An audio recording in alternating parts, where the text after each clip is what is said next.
तीसरी मृत्यु का जिक्र सुना है। एक दिन हम बदन में मर जाएंगे। अगर हमने परमेश्वर की आज्ञाओं को माना है तो वो हमें अपने साथ रखेगा, अदरवाइज एक दिन हम वहां चले जाएंगे जहां शैतान है। लेकिन क्या आप जानते हो परमेश्वर ने आदम को क्या कहा? जिस दिन तू ये फल खाएगा उस दिन तू मरेगा। मैंने परमेश्वर के वचन में पढ़ा, आदम फल खाने के 930 साल बाद मरा है। वो कौन सी चीज थी जिसमें वो उसी समय मर गया? कुछ लोग कहते हैं वो आत्मा में मर गया। कहां लिखा है बाइबल में? कहां लिखा है बाइबल में? वो आत्मा में नहीं मरा था। जब परमेश्वर कहता है कि तू जिस दिन फल खाएगा उसी दिन मर जाएगा, याद रखिए ये मृत्यु बड़ी अजीब मृत्यु है। आप सकते हो, जब आप पाप करते हो आप खुदा से दूर हो जाते हो। आपके दूरी को खुदा मौत कहता है। वो सेपरेट हो गया, ये मौत है। इसीलिए उसने कहा जाओ और जो मरे हुए हैं उन्हें बताओ ताकि वो कब्र में से निकल आए। मैं आप में से हर एक को कहना चाहता हूं, अगर आप परमेश्वर के साथ जुड़े हुए नहीं हैं, क्या कहा यीशु ने उस व्यक्ति को जो ये कह रहा था मैं अपने बाप को गाड़ के आता हूं? क्या कहा यीशु ने? मरे हुओं को बिल्कुल मरेगा। और आदम ने, कलाम कहता है आदम और हवा तो फल खाया, और जब परमेश्वर वहां से पास हो रहा है, परमेश्वर वहां पर आता है, परमेश्वर आदम से सिंपल क्वेश्चन कर रहा है, क्या वो तूने फल खाया? वो कहता है नहीं, आपने जो बीवी दी उसने खिलाया। वाह, व्हाट ऑनेस्टी। हम लोग करते ना ऐसे। दो बच्चे फेल हुए, बाप के सामने गए, पिताजी ने कहा बता रिजल्ट क्या आई है? बोलता है ये भी फेल हुआ है। मेरे चर्च में एक बच्चा है, मैंने उससे एक दिन कहा आजा प्रार्थना करते। वो आया, मैंने उसको बोला बोल मैं पापी हूं। बोलता है हम पापी हैं। मैंने कहा बोल मैं पापी हूं, हम पापी हैं। डिसऑनेस्ट। हमारे मुंबई में एक कहावत है, सुनना चाहेंगे? कहते हैं बेईमान से बेईमान सेठ मुनीम ईमानदार चाहता है।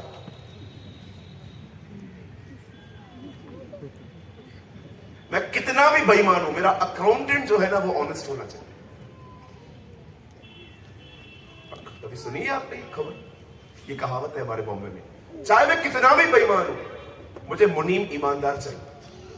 मेरा अकाउंटेंट जो है ना वो बहुत अच्छा होना चाहिए। वाह, आज बहुत सारे लोग हैं वो ईमानदार नहीं है। गुस्सा कर देंगे, उसके बाद बोलेंगे ब्रदर मुझे गुस्सा आता नहीं है, ये लोग दिलाते हैं मुझे गुस्सा। What honesty. इसी डिसऑनेस्ट नेचर की वजह से राजाओं ने अपना राज्य खो दिया। कलाम कहता है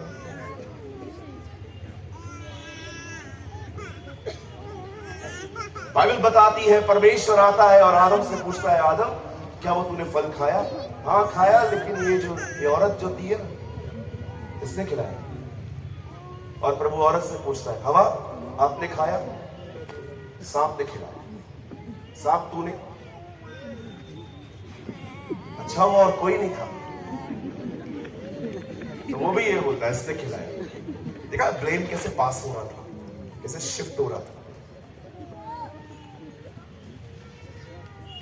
जब परमेश्वर ने देखा कि इनमें से कोई ईमानदार नहीं है, तब प्रभु ने कहा निकलो इधर से लोग, तुमने गुनाह किया, मैंने सहन किया, लेकिन मैं डिसऑनेस्ट नेचर बर्दाश्त नहीं कर सकता। मेरे भाइयों मेरी बहनों, नम्र व्यक्ति की सबसे अच्छी पहचान जानते क्या होती है? वो आर्ग्यू नहीं करता, वो अपने गुनाह को मान लेता है, वो स्वीकार करता है हाँ मुझसे हुआ है। एक सवाल पूछ सकता हूं आपसे, अगर आप अपनी गलती मान लोगे और कुछ लोग आपको कम आत्मिक समझेंगे। इसमें प्रॉब्लम क्या है? इसमें दिक्कत क्या है? क्यों हम चाहते हैं कि हम हर एक की नजर में हीरो बने रहें? इट्स कंप्लीटली ओके अगर लोग मुझे कम आत्मिक समझते हैं तो। इट्स कंप्लीटली ओके अगर मैं अपने समाज में फेमस नहीं हूं तो। इट्स कंप्लीटली ओके कि अगर मैं कोई ज्यादा मेरे सर्किल में मुझे कोई पहचानता नहीं है। आप जानते हो, ईमानदार लोगों को भले चर्च न जाने, खुदा उन्हें जानता है, परमेश्वर उन्हें पहचानता है। अंकल बिली ग्राम ने कहा, क्या फायदा तुम्हारा कि पूरी पृथ्वी तुम्हें जानती है, स्वर्ग तुम्हारा नाम भी नहीं जानता।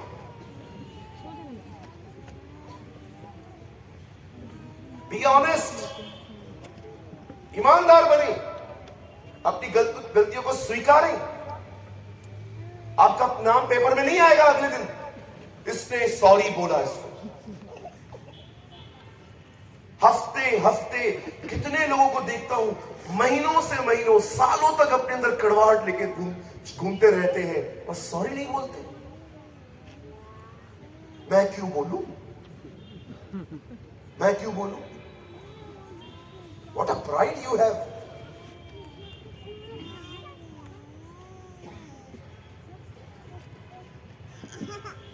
एक दिन मैं शादी में गया, बहुत पुरानी बात है। मेरे घर से मैं अकेला गया था वहां पर। मेरे घर से किसी ने कहा आप होकर आओ। मैंने कहा ओके, मैं जाता हूं। मैं वहां पर गया, सब शादी में बिजी, एक दूसरे में। मैं वहां पर बैठा हुआ था, कोई आएगा मुझसे पूछेगा खाना खाया, पानी पिया, कभी आया, कोई साथ में आया, अकेला आया, ये आया, वो आया। आप विश्वास कीजिए, कोई पूछने नहीं आया। मैं अंत तक बैठा हुआ था। लास्ट में मैं निकल रहा था, जिनकी शादी थी उनका बाप आया और खाना खा लिया। मैंने बोला भर पेट भर के खा लिया, जा रहा हूं। मैं घर आया, मेरे पिताजी ने मुझे कहा कैसी थी शादी? मैंने कहा चुप रहो, अब शांत रहो, मेरा मुंह मत खुलवाओ। मैं लिफाफा भी वापस लेके आया।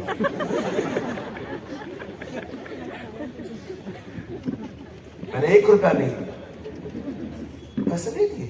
मैंने कहा नहीं, पूछा ही नहीं खाना, क्या था पैसा, खाना ही नहीं पूछा। हालेलुया।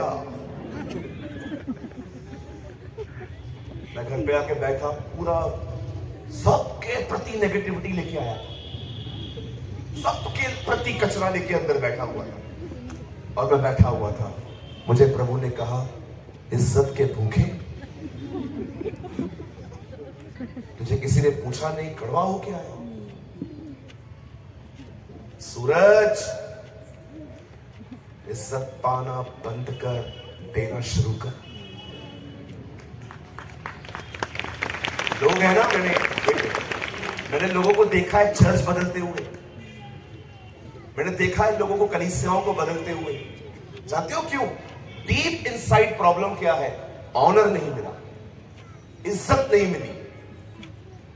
मैं आप पास्टर्स को कहना चाहता हूं, आपको पहचानना है आपके चर्च के अंदर लीडर कौन सच्चे हैं।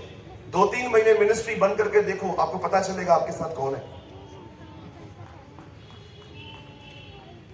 आना ही छोड़ देंगे, आपकी मंडली बदल देंगे, क्योंकि ये लोग खुदा के लिए नहीं, सेवा के लिए आते। हमें अपने कलीसिया में सेवकाई के लिए नहीं, अपने खुदा के लिए जाना चाहिए, परमेश्वर के लिए जाना चाहिए। मैं नहीं आऊंगा, क्यों? मेरे को बजाने के लिए नहीं दिया। मैं नहीं आऊंगा, क्यों? मुझे वचन बोलने के लिए नहीं देते। आप सेवा के लिए चर्च जाते हो।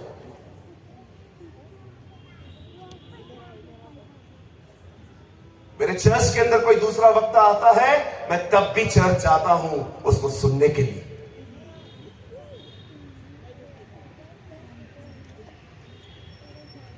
Please don't be a hypocrite generation.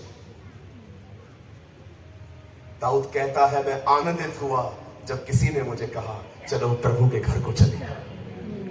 पता है, मुझे खुशी हुई कि मैं खुदा के हैकल में जा रहा हूं। नाचते नाचते वो जाता था, और ये कभी कभी यहाँ के कपड़े फट जाते थे। उसकी वाइफ ऊपर से देख के कहती थी, क्या कर रहा है तू, पागल है? और वो कहता था, मैं खुदा के लिए इससे भी ज्यादा गिरने को तैयार हूं। आप हैं ऐसे? मुझे सेक्रेटरी बनाओ, मुझे डायरेक्टर बनाओ, मुझे चेयरमैन बनाओ, फिर मैं चर्च में आऊंगा। तू घर जा, चला साहब, चला घर ही चला, घर ही चला। सॉरी मैं मराठी बोल रहा हूं, हमारे बॉम्बे में मस्त बोलते हैं, चला साहब घर ही चला। अपने हाथ को उठाइए, कहिए मेरे पीछे, मैं अपने जीवन की अंतिम सांस तक, अपने जीवन की अंतिम सांस तक अपनी कलीसिया में, सिर्फ अपने खुदा के लिए जाऊंगा, सिर्फ अपने खुदा के लिए जाऊंगा। आमीन, आमीन। यस।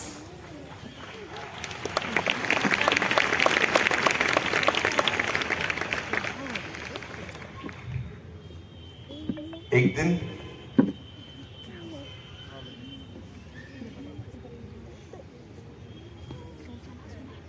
एक फंक्शन था, सबको अप्रिशिएट किया गया। मैं चुपचाप से बैठा हुआ था, मुझे नहीं बुलाया गया। मैं चुपचाप से बैठा हुआ था, बहुत तकलीफ हो रही थी। ये सब देख देख के इसको अवार्ड, इसको अवार्ड, इसको अवार्ड, इसको अवार्ड, और मैं चुपचाप से बैठा था 2.5 घंटे तक। अचानक प्रभु मेरे कान में बोलता है, निराश मत हो, मैं तेरे हिस्से में आया हूं।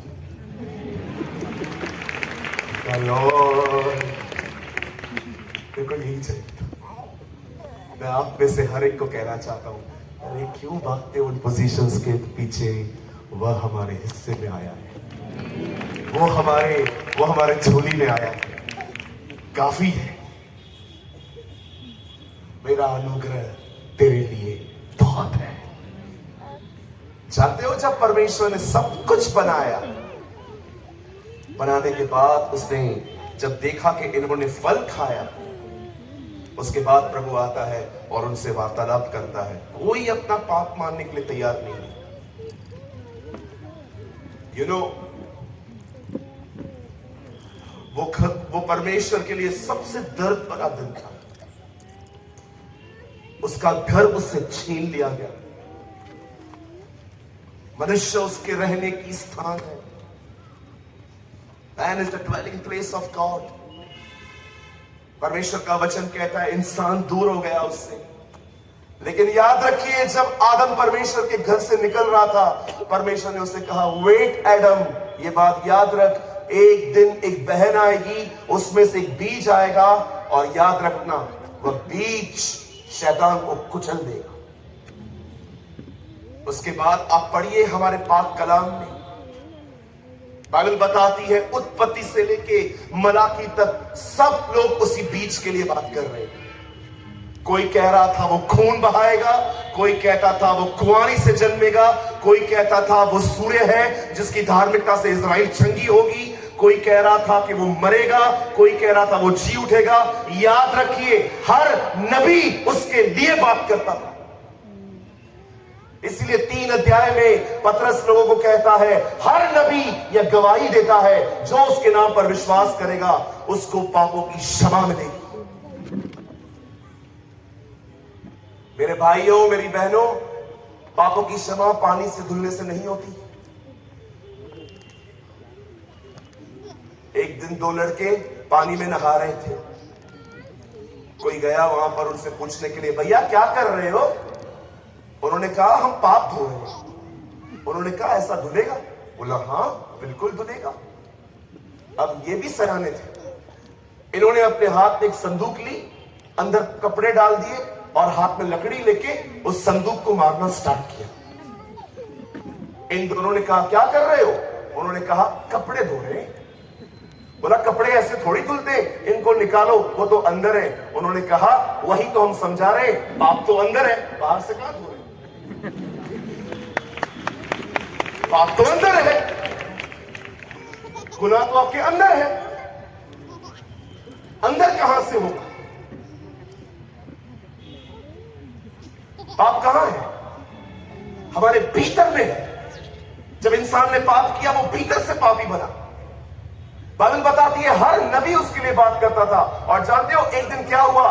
कलाम कहता है एक दिन ऐसा आया जब परमेश्वर ने अपने स्वरदूत अपने फरिश्ते को कहा नासरत पे जा, वहां एक औरत है, उससे बात कर और उसके लिए ये सारी बातें कह। कलाम कहता है एक फरिश्ता वहां पर जाता है और मरियम को कहता है आनंद और जय तेरी हो। देखिए वही महीना चालू है, आनंद और जय तेरी हो, खुदावन का फजल तुझ पर हुआ है, परमेश्वर का ग्रेस अनुग्रह तुझ पर आया है, तू एक पुत्र जनेगी, उसका नाम यीशु रखना और वह अपनी सेवकाई इस तरह करेगा, वह अपने लोगों का उनके पापों से उद्धार करेगा। यीशु क्यों आया? आपको वीजा देने के लिए, कनाडा भेजने के लिए, यूएस भेजने के लिए, चंगाइयां देने के लिए, छुटकारे देने के लिए, एक माले के ऊपर दूसरा माला बनाने के लिए। मेरे भाइयों मेरी बहनों, खुदा ये सब कुछ करता है अपने बच्चों के लिए, लेकिन याद रखना उसका आना इस वजह से नहीं था। कलाम कहता है मनुष्य पापी है और खुदा से दूर है, वह अपने लोगों का उन्हें पापों से निकालने आया। पता नहीं हमारे सुसमाचारों में कितनी मिलावट हो गई है आज। ये मिलेगा, वो मिलेगा, वो मिलेगा, ये मिलेगा। कभी कभी आपने देखा है कुछ क्रिसमस के प्रोग्राम्स में सेलिब्रेशन जोश इतना ज्यादा रहता है, जीसस छुप जाता है। और उससे भी आपको पता है छोटा वाला जीसस सबको पसंद है। केक लेके आया, पेस्ट्री लेके आता है, भेड़ों के लिए शराब भी लेके आता है ना। 25 दिसंबर है, आज तो मैं पिएगा। छोटा वाला जीसस सबको पसंद है। क्यों? केक लेके आया है, पेस्ट्री लेके आया है, डांस लेके आया है। एडल्ट जीसस किसी को पसंद नहीं है, क्योंकि वो कहता है पश्चाताप करो, इसे छोटा वाला यीशु तो बहुत पसंद है ना। डांस जो करवाता है लड़के लड़कियों को आजकल, वो लेट्स सेलिब्रेट। क्रिसमस बहुतों के लिए जानते हो उसका जन्म नहीं है, सेलिब्रेशन है। और मैं आपको बताना चाहता हूं क्रिसमस सिर्फ शराब पीना नहीं है, क्रिसमस सिर्फ केक और पेस्ट्री खाना नहीं है।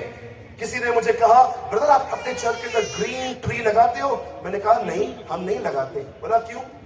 मैंने कहा नहीं, हम लोग आराधना करते हैं, वचन का प्रचार करते हैं, गरीबों को खाना खिलाते हैं। उल्टा सारे लफड़े पेड़ से ही चालू हुए थे। न वो खाता न हम इतने परेशान होते। इसीलिए यीशु ने एक आदमी को कहा जगई पेड़ से नहीं छूटा, उधर कहां चला है? इन पेड़ों को सजाने से, इन सेंटा क्लॉज को बुलाने से इससे बेहतर है हम गरीबों को सुसमाचार सुनाएं, गॉस्पेल शेयर करें, हम अपने खुदावन की खुशखबरी लेके लोगों के पास जाएं। That is real Christmas. कोई सहमत है मुझसे? बाइबल बताती है वह अपने लोगों को, मेरे भाई मेरी बहन, मैं चंगाई के खिलाफ नहीं हूं। मुझे दांत में दर्द होता है, मैं दुआ करता हूं, वो मुझे चंगा करता है। मेरा एक्सीडेंट हुआ था 3 महीने पहले, मेरी बीच की उंगली आज भी टूटी हुई है। मैंने प्रार्थना की, खुदा ने जोड़ी इसे। मैं चंगाई के खिलाफ नहीं हूं, मैं बाहर जाने के खिलाफ नहीं हूं, मैं छुटकारों के खिलाफ नहीं हूं। खुदा आपको बहुत दे, पर क्या आप जानते हो वो क्यों आया? वह अपने लोगों का उनके पापों से उद्धार करेगा। This is his reason, he is the reason of this season. और वो हमारे बीच में आया। ओ मरियम 9 महीने उससे संभाल के चल रही थी जो पूरी दुनिया को संभाल के चलता। और कलाम कहता है 9 महीने के बाद वो बाहर आया, 8वें दिन उसका खतना हुआ। और कलाम कहता है उसके बाद वो अपने परमेश्वर और मनुष्य के अनुग्रह में बढ़ता गया, वो ढील ढोल में बढ़ता गया, वो बुद्धि और पवित्र आत्मा में बढ़ता गया। हम में से बहुत सारे लोग सिर्फ ढील ढोल में बढ़ रहे हैं, बट पढ़ के देखिए यीशु के लिए क्या लिखा है। वो मात्र बदन में नहीं परंतु परमेश्वर के अनुग्रह और बुद्धि में बढ़ता गया। वो अपनी एज के हिसाब से मैच्योर बनता गया। वो जानता था कि बुजुर्गों से कैसे बात करनी है। वो हमारी तरह नहीं था कि बुजुर्ग बैठा रहेगा और हम ऐसे सड़क ऐसे टांग पे टांग रख के बैठ जाएंगे उसके सामने। He know how to respect elders. He know how to respect women. वो अपने बिहेवियर में मैच्योर होता गया और जब 30 साल का वो हुआ, कलाम कहता है वो दरियाए यर्दन पे आया। उसका चचेरा भाई वहां पर प्रचार कर रहा था, पापों से मन फिराओ, पश्चाताप करो और बपतिस्मा लो। और कलाम कहता है उसने कोई पाप नहीं किया था, फिर भी उस पानी में जाके वो खड़ा हुआ, उसने बपतिस्मा लिया और जैसे बपतिस्मा लेके वो ऊपर आया, कलाम कहता है उसके ऊपर रूहे कुदूस आया और उसने वहां पर सामर्थ पाई। और वचन कहता है वहां से उसने अपनी पब्लिक मिनिस्ट्री स्टार्ट की।